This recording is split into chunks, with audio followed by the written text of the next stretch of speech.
ये है लिया थॉमस, जो पहले लड़का हुआ करता था, पर एक दिन इसको किसी कीड़े ने काट लिया और ये कहने लगा कि आज से ये लड़की है, और उस कीड़े का नाम है gender fluidity.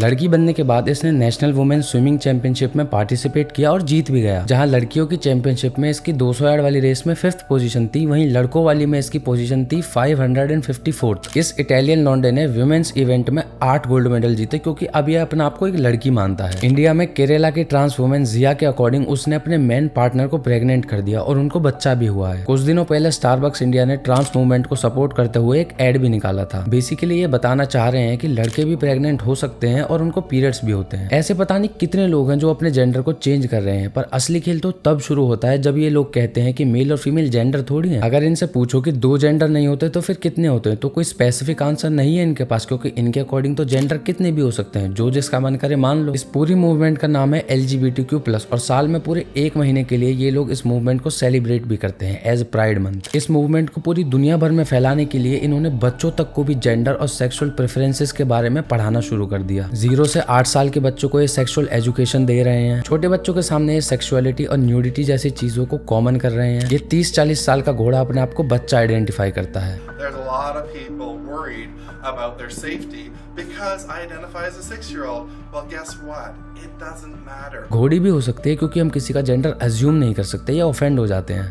Excuse me, it's ma'am. It is ma'am. Ma'am. Once again, ma'am. इन सब चीजों से तो पीडोफिलिया प्रमोट हुआ ना। टारगेट ने LGBTQ pride kids collection announce किया, और ऐसी ऑर्गेनाइजेशंस के साथ भी टारगेट पार्टनरशिप कर रहा है जो स्कूल में सीक्रेटली बच्चों का जेंडर चेंज कराते हैं और उन्हें पुश करते हैं, वो भी बिना पेरेंट्स की कंसेंट के। नॉर्थ फेस भी बच्चों के लिए summer of pride kids collection लेके आया। बर्गर किंग प्राइड वो पर लेके आया जिसमें दोनों बंस एक जैसे हैं, या तो टॉप या बॉटम, टू शो इक्वालिटी, जिससे इन्हें भी सिंपैथी मिले। पर सिचुएशन तो इनके ऑपोजिट जा रही है। ये है यूएस की असिस्टेंट सेक्रेटरी फॉर हेल्थ, और ये है यूएस नेवी की digital ambassador AKA drag queen. इसका नाम है एली, जो पहले लड़का हुआ करता था, पर अब ये अपने आप को लड़की और सर्टिफाइड बैड बिच मानती है। I'm 23 years old from Arizona and I'm your certified bad bitch. It's your certified bad bitch. US president Joe Biden ने $5 लाख ग्रांट किए हैं पाकिस्तान की उन इंग्लिश टीचर्स को जो ट्रांसजेंडर यूथ पर फोकस करेंगी। और इस कम्युनिटी के डिफरेंट फ्लैग्स भी हैं। अगर आप सर्च करोगे तो वॉल्वो, जो कि एक बहुत बड़ी ऑटोमोबाइल मैन्युफैक्चरिंग कंपनी है, वो आपको टॉप पर मिलेगी एजुकेट करने के लिए। पूरे वर्ल्ड की जितनी भी मेजर कंपनीज हैं या फिर इंस्टीट्यूशंस हैं, वो इस मूवमेंट के सपोर्ट में रेगुलरली आगे आते रहते हैं, और ज्यादातर को बैकलैश भी मिलता है, जैसे कि शेयर प्राइस का कम हो जाना, सोशल मीडिया पर हेट मिलना वगैरह वगैरह। ट्रांस एक्टिविस्ट रेगुलरली प्रोटेस्ट भी करते रहते हैं कि इन सब चीजों को स्कूल में भी इंट्रोड्यूस किया जाए, जिससे ज्यादा से ज्यादा लोग जल्दी से जल्दी इसके बारे में सीख सके। और इस मूवमेंट के लिए इन्हें हर तरफ से फंडिंग मिलती है, यहाँ तक कि प्रेसिडेंट से भी। अब इस मूवमेंट के अंदर प्रॉब्लम्स इतनी सारी हैं कि उनके बारे में बात करेंगे तो पूरी जिंदगी बीत जाएगी। पहली बात तो इनके हिसाब से 2 जेंडर होते ही नहीं है, क्योंकि जेंडर तो कितने भी हो सकते हैं, जो जिसका मन करेगा वो मान लेगा। ये अपने आप को कुत्ता मानता है और कुत्ते की तरह रहता भी है, और ये अपने आप को बिल्ली मानती है, जिसमें इसके स्कूल वाले इसको सपोर्ट भी करते हैं। खैर पुसी तो हर किसी की लाडली होती है। अब तुम्हें क्या बताऊं, कुछ लोग तो अपने आप को हैंडीकैप्ड भी आइडेंटिफाई करते हैं। हमारे लेके तुम कहीं भी और किसी से भी अपने गुल्लक फड़वाओ, पर दिक्कत वहां आती है जहां ये लोग हमें इन्वॉल्व करने की कोशिश करते हैं। ये लोग चाहते हैं कि जो ये अपने आप को मानते हैं, हम भी इन्हें उसी हिसाब से ट्रीट करें। जैसे कि वो लड़के जो अपने आप को लड़की मानते हैं, वो वुमेन्स वॉशरूम और उनके स्पोर्ट्स में जा सकें। जेंडर से फिर आएंगे रेस और नेशनैलिटी पर, जिसमें इन्हें उसी हिसाब के राइट्स और बेनिफिट्स भी चाहिए। यह है ओली लंदन, एक व्हाइट ब्रिटिश मैन जो साउथ कोरिया में रहने के बाद अपने आप को एज अ कोरियन आइडेंटिफाई करता है, और BTS की तरह दिखने के लिए इसने सर्जरी भी करवा ली। बाद में इसको रियलाइजेशन हुआ कि ये गलत कर रहा है और ये ट्रांस मूवमेंट के अगेंस्ट ही चला गया। अब एक व्हाइट अमेरिकन अपने आप को ब्लैक बताने लगेगा तो वो नेक्स्ट लेवल रेसिज्म तक जा सकता है। सीरियस ये इसलिए है क्योंकि ये मूवमेंट ऑलरेडी पूरे यूएस में फैल चुका है और दूसरी कंट्रीज में भी तेजी से फैल रहा है। इनफैक्ट यूएस की करंट पॉपुलेशन है 333 मिलियन, जिसमें से 7.1% पॉपुलेशन LGBTQ है, यानी 23.5 मिलियन के आसपास। BDSM और ड्रैग जैसे शोज होते हैं जिसमें बच्चों को ज्यादा से ज्यादा इन्वॉल्व करने की कोशिश की जाती है। एक कहावत है ना, अगर किसी के साथ बुरा करना है तो उसके बच्चे को गलत रास्ते पर चला दो। जब एक लड़का अपने आप को लड़की बताकर वुमेन्स स्पोर्ट्स में खेल सकता है तो वो वुमेन्स राइट्स की डिमांड भी कर सकता है, और इसमें लड़कियों का ही घाटा है, क्योंकि वो लड़कों के स्पोर्ट्स में परफॉर्म ही नहीं कर सकते, तभी तो वहां गए हैं। लड़के और लड़कियों के साइंटिफिक डिफरेंस की वजह से दोनों अपने अपनी कैटेगरी में लिमिट पुश करते हैं, इसीलिए तो दोनों के स्पोर्ट्स अलग हैं। पर अगर मिक्सचर होगा चीजों का तो गड़बड़ हो जाएगी। इनकी डिमांड भी ऐसी है, जेंडर न्यूट्रल वॉशरूम्स चाहिए, वुमेन स्पोर्ट्स में खेलना अलाउड होना चाहिए, और सबसे प्रॉब्लमेटिक चीज ये है कि जो भी अपने आप को मानते हैं या फिर जो भी प्रोनाउंस यूज करते हैं तुम्हें भी वही करने पड़ेंगे, वरना तुम rude. The articles written about me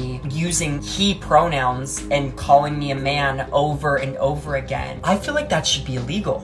I don't know. That's just bad journalists. World की पॉपुलेशन 8 बिलियन से भी ज्यादा है और हर किसी इंसान को एक औरत ने जन्म दिया है, पर ये अचानक से आकर कह रहे हैं कि आदमी भी ऐसा कर सकता है। ये लोग साइंस को डिफाई करने की कोशिश कर रहे हैं जो कि पॉसिबल नहीं है, पर अगर इन्हें सच में लगता है कि ऐसा हो सकता है तो हमें एक्सप्लेनेशन क्यों दे रहे हैं? पहले करके ही दिखाओ ना। ये चीजें तो साइंस भी चेंज नहीं कर सकता, और अगर कुछ हुआ भी तो आर्टिफिशियली डेवलप हो सकता है, क्योंकि नेचुरल बर्थ पॉसिबल ही नहीं है। पता नहीं क्या नई हाइब्रिड मिक्स ब्रीड बनाने की कोशिश कर रहे हैं। रिलीजियस पर्सपेक्टिव से देखो तो हर रिलीजन इसके अगेंस्ट है, क्योंकि कोई भी रिलीजन इस थ्योरी को एक्सेप्ट करने के लिए तैयार ही नहीं है। अब ये 2023 का थोड़ा डेटा देख लेते हैं। 46% LGBTQ टीन्स जिनकी एज 13 से 17 के बीच है, उन्होंने सुसाइड करने के बारे में सोचा है, जबकि पूरे LGBTQ टीन्स की बात करें तो 22% लोगों ने, और इनमें से 18% लोगों ने एक्चुअल में अटेम्प्ट भी किया है। 70% LGBTQ टीन्स ने पिछले साल एंजाइटी के सिम्टम्स को एक्सपीरियंस किया है, और 57% ने डिप्रेशन के सिम्टम्स को एक्सपीरियंस किया है। 13 से 24 एज के बीच जितना भी LGBTQ यूथ है, उसमें से 81% को मेंटल हेल्थ केयर की जरूरत पड़ी थी, और जिसमें से 56% लोगों को तो वो भी नहीं मिल पाया। इस सर्वे में बुलिंग और वायलेंस का डेटा भी दिया हुआ है जो इनके साथ होती है, उसका लिंक डिस्क्रिप्शन में मिल जाएगा। पर ऐसा कोई डेटा नहीं दिया इन्होंने जो LGBTQ कम्युनिटी के लोग दूसरों के साथ करते हैं। ऑलमोस्ट सारे मीडिया हाउसेस, एजुकेशनल इंस्टीट्यूशंस और बड़ी बड़ी कंपनियां इस मूवमेंट को सपोर्ट करने में लगे हुए हैं, और इनकी डार्क साइड के बारे में कोई भी बात करने के लिए तैयार नहीं है, क्योंकि पॉलिटिकली इस मूवमेंट को बहुत ज्यादा सपोर्ट मिल रहा है। आदमी से आदमी कह दिया तो ऐसा रिएक्शन मिलेगा।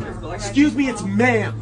It is ma'am. Ma'am. Once again, ma'am. इनके अगेंस्ट या फिर इनकी कमियों के बारे में बात करने वाले इंसान को या तो सोशल मीडिया से बैन कर दिया जाता है, या फिर किसी ना किसी तरह उन्हें ऑप्रेस करके कैंसिल करने की पूरी कोशिश की जाती है। थैंकफुली अपने देश में बात इतनी आगे तक तो नहीं पहुंची, पर हाँ, शुरुआत तो हो चुकी है। वेस्टर्न कल्चर बेशक लेट आए, पर हमारे देश में आता जरूर है। कोई अपने आप को कुछ भी समझे या फिर कैसे भी रहे, इसमें कोई दिक्कत नहीं है, पर जब चीजें दूसरों पर थोपी जाती है ना कि इन्हें जैसा ये चाहे वैसे ट्रीट करो, तो ये तो पॉसिबल नहीं है। और बच्चों को इसमें ड्रैग करोगे ना, वो एक्सेप्ट किया जाएगा। अब ऑब्वियसली हर कोई ऐसा नहीं होता, कुछ लोग ऐसे भी हैं जो आराम से जैसा मनाए वैसे रहते हैं, ना दूसरों को एजुकेट करते हैं, ना कन्वर्जन में लगे रहते हैं, तो उनसे तो शायद कोई दिक्कत नहीं होनी चाहिए। पर जब इनकी एक्सपेक्टेशंस हम तक पहुंचती हैं तो बैलेंस बिगड़ जाता है हमारी अंडरस्टैंडिंग में। Just keep it to yourself, which they clearly can't. 2012 में गवर्नमेंट ने सुप्रीम कोर्ट को बताया था कि इंडिया में 25 लाख के आसपास गे हैं, जिसमें से 7% HIV पॉजिटिव हैं, करीब 1.7 लाख। अगर इन्हें लड़कियों के स्पोर्ट्स में ना खेलने दिया जाए तो ये कहते हैं कि इन्हें हाउंड और मार्जिनलाइज किया जा रहा है। ये टेंट्रामेंटल ना होंगे भाई, बेसिक ह्यूमन राइट्स के लिए तो लोग लड़ रहे हैं, तुम पता नहीं कौन से डेल्यूजनल लाइफ में जी रहे हो। वैसे तो ये ऑलरेडी सब जगह पहुंच चुका है, पर कंपनीज ने इंडिया में इसे पुश करना जस्ट स्टार्ट ही किया है। एक्सेप्ट या रिजेक्ट करना लोगों के हाथ में है, जिसे मजे लेने हैं